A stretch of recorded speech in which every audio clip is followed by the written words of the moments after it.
Hi friends, welcome to SudhaSri kitchen. இப்போ நீங்கள் பார்த்துட்டு இருக்கிறது ஒரு அருமையான லெஃப்ட் ஓவர் ஸ்நாக்ஸ் ரெசிபி தாங்க.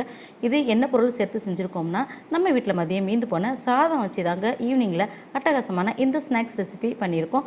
ரொம்ப ஈஸியாக நம்ம வீட்டில் இருக்கிற பொருளை வச்சு மட்டுமே செஞ்சிடலாங்க. டேஸ்ட்டு சூப்பராக இருக்கும். இது சாஸ் வச்சு சாப்பிட்டா அட்டகாசமாக இருக்குங்க. இந்த ரெசிபி எப்படி செய்கிறதுன்னு வீடியோக்குள்ள போய் பார்க்கலாம். இப்போது காலையில் மீந்து போன சாதம் 1 கப்பு எடுத்துருக்காங்க. இந்த 1 கப்பு சாதத்தை எடுத்து நம்ம இந்த மிக்ஸி ஜாரில் சேர்த்துக்கலாங்க. சேர்த்துட்டு இது தண்ணி எதுவும் ஊற்றாமல் நம்ம நைஸாக அரைச்சி எடுத்துகிட்டு வந்துடணுங்க. இப்போ தண்ணி எதுவும் ஊற்றாமல் நைஸாக அரைச்சி எடுத்துகிட்டு வந்தாச்சு. இது இந்த பவுலுக்கு ட்ரான்ஸ்ஃபர் பண்ணிவிடுவோம். சேர்த்தாச்சுங்க. அடுத்தது பொட்டுக்கல்ல 1 கப்பு எடுத்துருக்கேன். இதையும் நல்லா பவுட்ரு அரைச்சி எடுத்துகிட்டு வந்துடலாங்க. பொட்டுக்கல்லையும் பவுட்ரு அரைச்சி எடுத்துகிட்டு வந்தாச்சு. இப்போ இதோட சேர்த்துக்கலாம். கொஞ்சம் மிச்சம் வைக்கலாம், தேவைப்பட்டால் சேர்த்துக்கலாங்க. அடுத்தது இஞ்சி பூண்டு பேஸ்ட்டு 1 டீஸ்பூன் சேர்த்துக்கலாம். கேரட்டு 1 கேரட் எடுத்துருக்கேன், 1/2 கப்புக்கு வந்துச்சு, துருவி சேர்த்துக்கிறேன். வெங்காயம் 1 1/2 கப்பு சின்னதாக கட் பண்ணி சேர்த்துக்கலாம். சில்லி ஃப்ளேக்ஸு காரத்துக்கு தகுந்த மாதிரி நான் இன்றைக்கி 2 ஸ்பூன் சேர்த்துருக்கேங்க. அடுத்தது கறிவேப்பிலையை குட்டி குட்டியாக அப்படியே கட் பண்ணி போட்டுடலாங்க. மஞ்சத்தூள் 1 1/2 spoon, garam masala 1/2 spoon, chaat masala 1/2 spoon, தேவையான அளவுக்கு உப்பு சேர்த்துக்கலாங்க. நான் சாதத்துக்கு உப்பு சேர்க்காம தான் வடிப்பேன். இப்போ கொஞ்சம் சேர்த்துக்கலாம். நம்ம சீரகம் 1 ஸ்பூனு, இது எல்லாத்தையும் சேர்த்து நம்ம நல்லா கலந்து விட்டுக்கலாங்க. எல்லாம் கலக்கிற மாதிரி கலந்துடணும். இப்படி கலந்துட்டு இருக்கும்போதே இந்த சாதம் பிசுன்னு நம்ம கையில் ஒட்டுற மாதிரி இருக்கும். கொஞ்சம் நேரம் இப்படி பிசைஞ்சிட்டு அப்புறம் கையெல்லாம் கழுவிட்டு கையில் கொஞ்சம் ஆயில் அப்ளை பண்ணிட்டு நம்ம கலந்தோம்னா நமக்கு கையில் ஒட்டாமல் இருக்கும். நல்லா இந்த மாதிரி கலந்து விட்டுடலாங்க.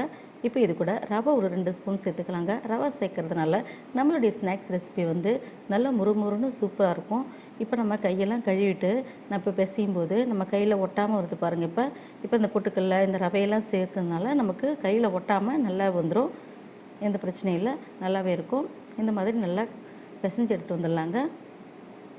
ரொம்ப அருமையான ஈவினிங் டீ டைம் ஸ்நாக்ஸுங்க இது. இந்த மாதிரி பிசைஞ்சு எடுத்துகிட்டு வந்தாச்சுங்க.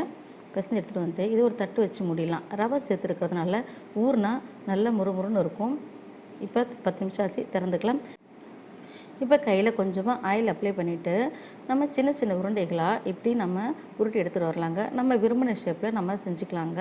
ரொம்ப ஈஸியாக டக்குன்னு செஞ்சிடலாம். கையில் இப்போ ஒட்டாது நமக்கு. இந்த மாதிரி செஞ்சிடலாங்க. இதே மாதிரி எல்லா உருண்டைகளையும் நான் குட்டியாக உருட்டி எடுத்துகிட்டு வந்துடுறேங்க ரெடியாக. அடுத்தது இந்த மாதிரி நம்ம எடுத்த 1 கப்பு அரிசிக்கும் 1 பொட்டுக்கல்லைக்கும் நமக்கு இந்த மாதிரி நிறைய வந்துச்சுங்க. இப்போ வானிலையில் எண்ணெய் காஞ்சிட்ருக்குது, நல்லா ஹீட் ஆகிடுச்சு. நான் லோ ஃப்ளேமில் வச்சுருக்கேன். இப்போது ஒரு உருண்டைகளை அதில் நம்ம சேர்த்துக்கலாங்க. இப்போ நான் இதில் ஒரு 7 உருண்டை சேர்க்க போகிறேங்க.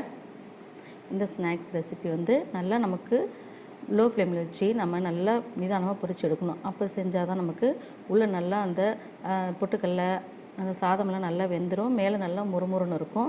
நம்ம கலர் வெளியில் கருத்துடாமல் நிதானமாக நம்ம இப்படி பொரிச்சு எடுக்கணுங்க. நம்ம வீட்டில் திடீர்னு ஒரு ஸ்நாக்ஸ் செய்யணும்னு நினைக்கும் போது இந்த மாதிரி நம்ம லெஃப்ட் ஓவர் ரைஸ் இருந்தால் கூட போதுங்க, டக்குன்னு செஞ்சிடலாங்க. ரொம்ப ஈஸியானது. மேலே ரவையெல்லாம் சேர்த்துருக்கிறதுனால நல்லா முறுமுறுன்னு சாப்பிட்றதுக்கு அவ்வளோ டேஸ்ட்டாக சூப்பராக இருக்குங்க. இப்போ எண்ணெயெல்லாம் நல்லா வடிச்சிட்டு ஒரு தட்டில் நம்ம இதை ட்ரான்ஸ்ஃபர் பண்ணிடலாங்க. இதே மாதிரி எல்லா உருண்டைகளையும் நம்ம பொரிச்சு எடுத்துகிட்டு வந்துடலாம். ரொம்ப சூப்பரான இந்த ஸ்நாக்ஸுக்கு சாஸ் வச்சு சாப்பிட்டா அட்டகாசமாக இருக்குங்க.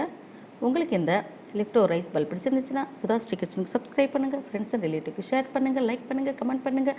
ஆரோக்கியமானதை சமைப்போம், ஆனந்தமாக இருப்போம். தேங்க்யூ.